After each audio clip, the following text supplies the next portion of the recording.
parah ini. Viral antrian pembagian zakat membludak di Banten, banyak warga jadi korban dilarikan ke rumah sakit. Beredar sebuah video yang memperlihatkan kerumunan warga untuk mendapatkan zakat membludak viral di media sosial.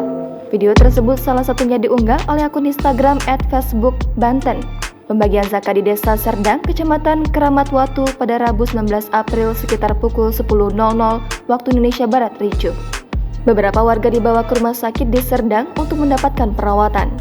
Informasi yang berhasil didapat, peristiwa itu terjadi akibat banyaknya warga yang mengantri untuk mendapatkan zakat di rumah Budi Talijaya, Desa Serdang, Kecamatan Keramat Watu.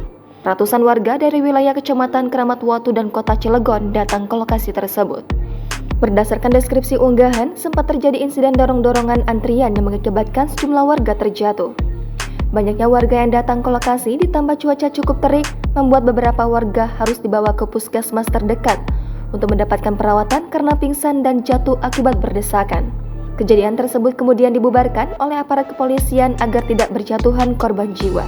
Sontak saja kejadian itu pun mengundang berbagai komentar warganet. Jangan lupa subscribe, share, komen, dan like ya!